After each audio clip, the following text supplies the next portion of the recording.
Hello guys, welcome back to Swift Media. My name is MJK and I'm here to talk about the number one and top Kikuyu musician in the country right now, the hitmaker, the guy behind Firirinda song, the song that has become an anthem in the country, none other than Dickson Njoroge or Dick Njoroge, aka Munyonyi or Dick Munyonyi. This guy released Firirinda 35 years ago, but he decided to take a long break, so that because of health issues, and I'm here to take you through the whole story. Dickson Munyonyi did an interview somewhere, but he used Kikuyu, so I had to translate it to English and Swahili so that you guys can understand the issue and why Dickson decided to take a break from singing. Now, this is what he said. It's singer Dickson Njoroge, popularly known as Munyonyi. I can't clearly explain how the song has all of a sudden become the talk in the gatherings and social media platforms, only attributing that resurging popularly to the Lord. Munyonyi was a Benga superstar in 1990s and celebrity who could only be equated to Joseph Kamaru, but his musical career took a U-turn at the coast, where he had joined Kamaru's band to do 12 shows. And I quote, "I had joined Kamaru's band with the likes of Wataila and Julius Kang'ethe by law in Mombasa for a series of 12 shows. When I developed headaches whenever I took to the stage, I could not continue with the shows and had to ask the late Kamaru to allow me to go back home."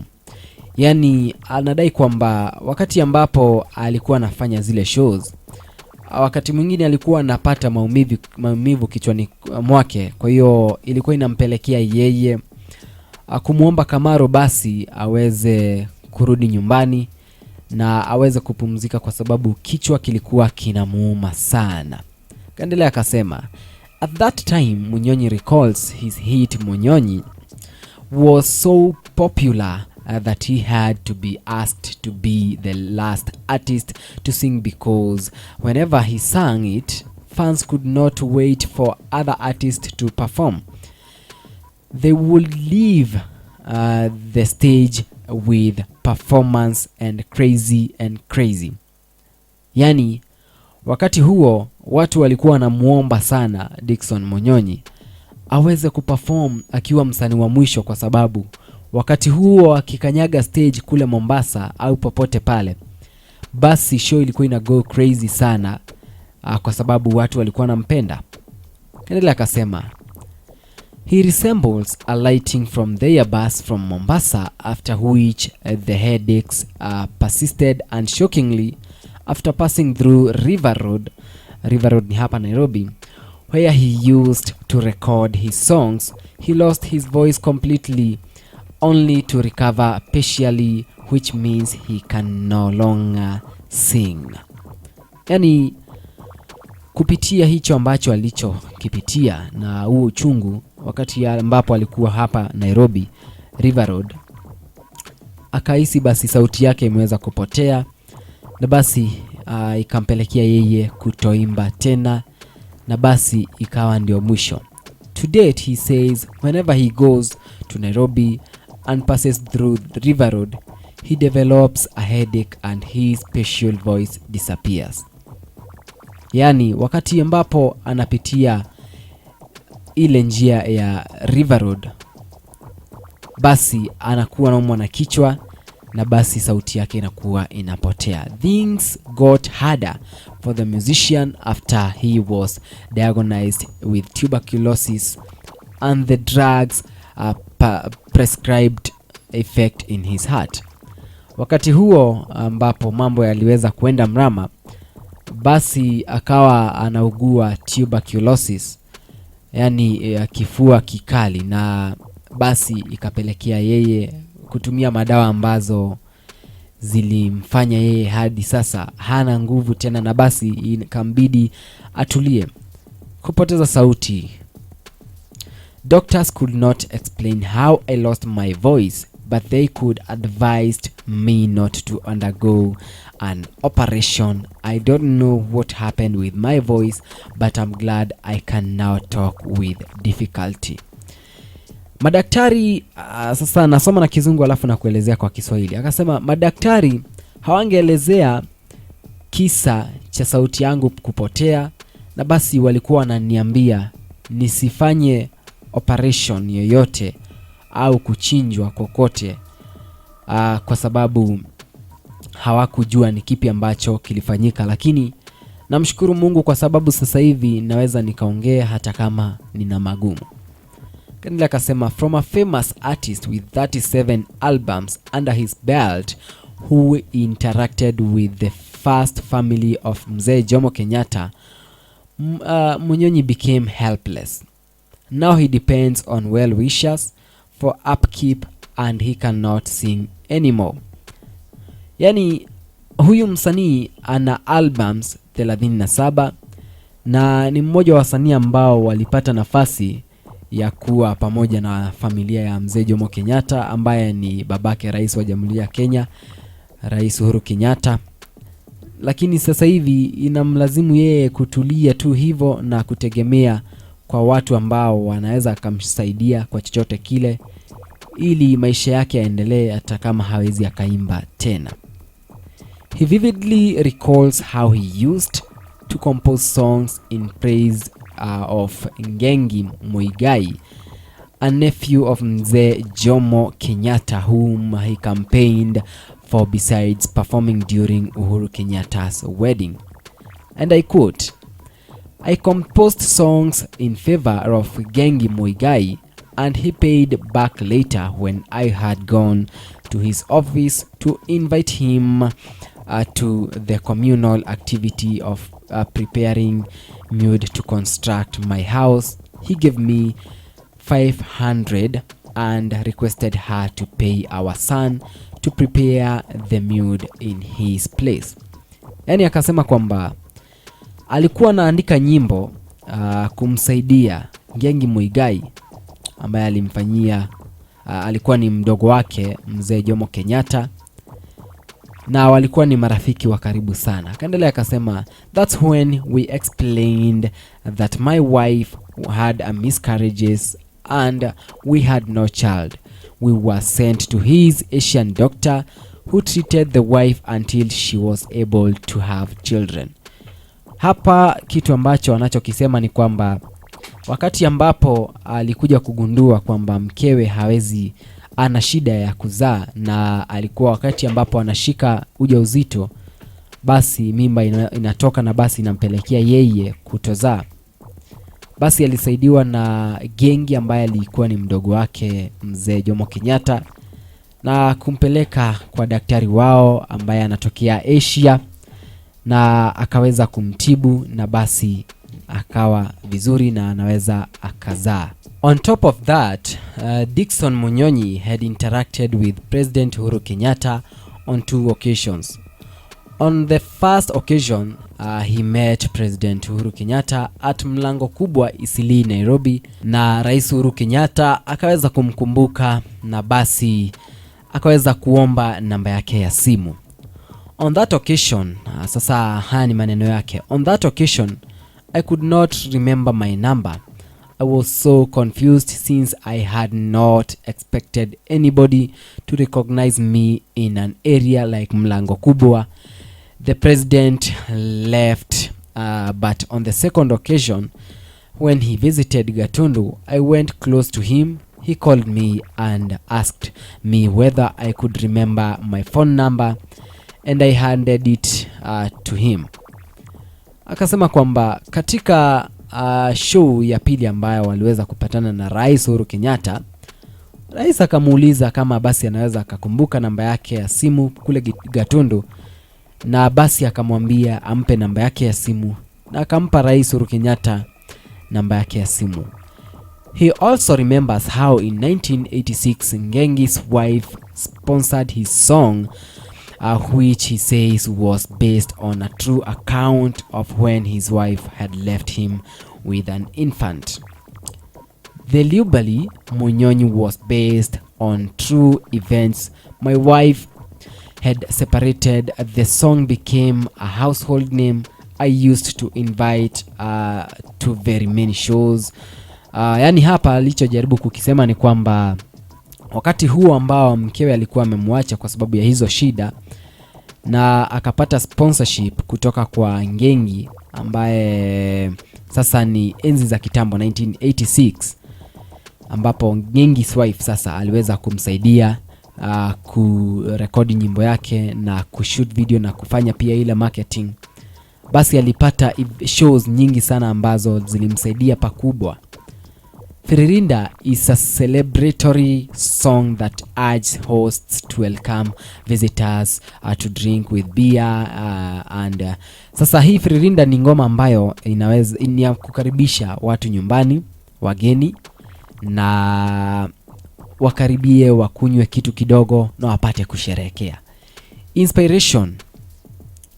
He released the song after noticing how children used to dance, inciting politicians to part with some money. Later, he reworked it to suit dowry negotiation ceremonies. But the song never really caused waves after he partially lost his voice, only to emerge in social media when Jeff Kuria, a host from one of the Kikuyu stations, posted it on a Facebook account. Yani hapa Jeff Kuria, hii nyimbo yake ya Firirinda baada yake kuirecord haikuhit sana hizo enzi, na basi ilikuja kuhit baada ya Jeff Kuria, sisi sote tunamfahamu kutoka Inoro, alikuja kushare a short clip ya hiyo video Facebook, na basi ikawa ndio hivyo. And I quote maneno yake sasa haya: I'm thankful that my name has been reintroduced to the musical industry, although my wife and children always cry whenever they hear or play the song, as it reminds them of how I lost my voice. I'm optimistic that things will be better. Akaongeza hicho akasema kwamba hata kama basi alipoteza sauti, inakuanga ni wakati mgumu sana, anakuanga na wakati mgumu kwa sababu mkewe na watoto wake wakati ambapo wanasikiliza nyimbo zake inawapelekea wao kukumbuka jinsi ambavyo alipoteza sauti yake. Kwa hivyo inaumiza sana. Ndio akasema sasa hivi huwa anaandika nyimbo na anacheza gitaa na anampa mwanawe ambaye ni Munyonyi Junior hizo nyimbo ambazo akiziandika anampa aweze kuziimba, kwa sababu pia yeye ana kipaji cha muziki.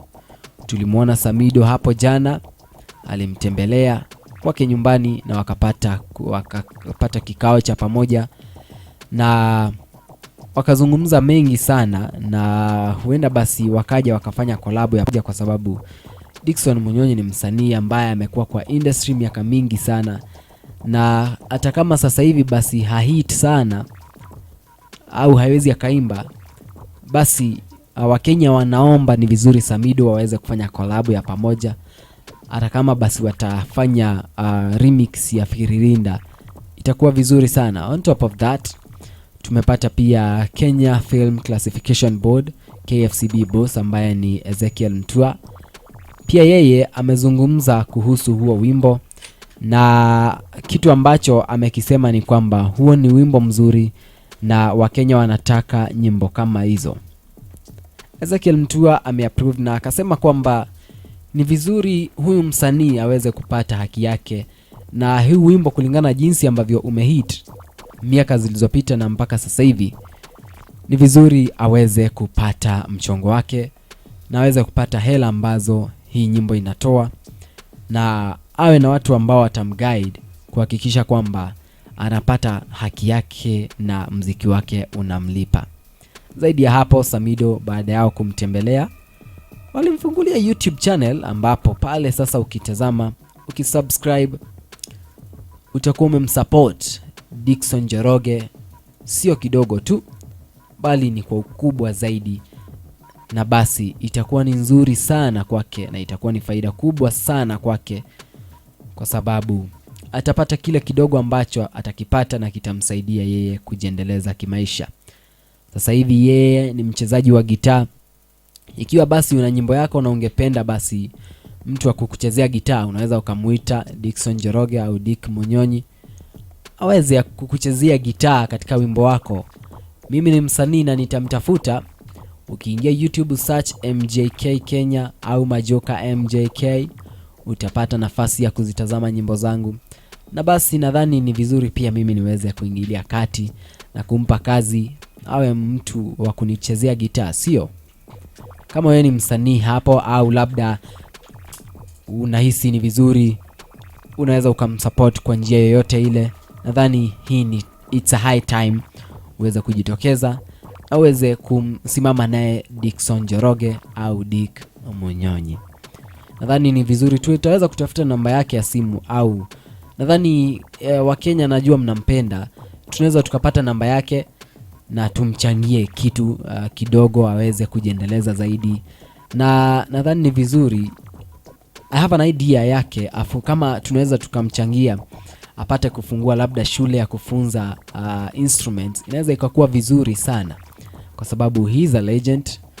Na akiwa na shule yake ambayo anafunza instruments, itakuwa poa sana, kwa sababu pale atapata mafanikio makubwa, na watu wakilipa pesa kidogo basi itamsaidia yeye kujiendeleza vizuri kwa maisha yake. Pia wewe kama ni mna band ya muziki, mnaweza mkamuita pia. Nikipata namba yake au labda njia ambayo unaweza tumia kumfikia, itakuwa ni poa sana, nitaiweka hapa na itatusaidia sana. Kwa sasa hivi YouTube channel yake ina subscribers 4800 na tayari ameshaweka nyimbo zake zote ambazo zilikuwepo pale. Na Firirinda ilikuwa kwa channel nyingine, nadhani hiyo ni channel ya kitambo sana ambayo ilifunguliwa miaka 7-8 iliyopita, na pale ilipata views zaidi ya 500,000. Sijui kama tunaweza tukapata YouTube aggregator ambaye au labda mtu ambaye ana ujuzi zaidi wa YouTube aweze kurecover ile channel yake. Nadhani inaweza kuwa poa sana ile channel ikirudi, na itakuwa vizuri, sio? Nadhani nitajaribu pia mimi kadri uwezo wangu, tuone kama basi ile channel inaweza ikarudi, na kwa sababu tayari imeshakuwa kubwa na ina subscribers 19,000 na already imepata views nyingi sana. Kwa hiyo tukipata mtu ambaye anaweza akasaidia labda kurudisha hii channel yake, itakuwa nzuri sana. Na pia tukipata mtu ambaye anaweza mfikia Dickson, ili Wakenya wapate kumpa mchango wake ili aweze kujiendeleza na pia katika kipaji chake, kwa sababu to make so proud.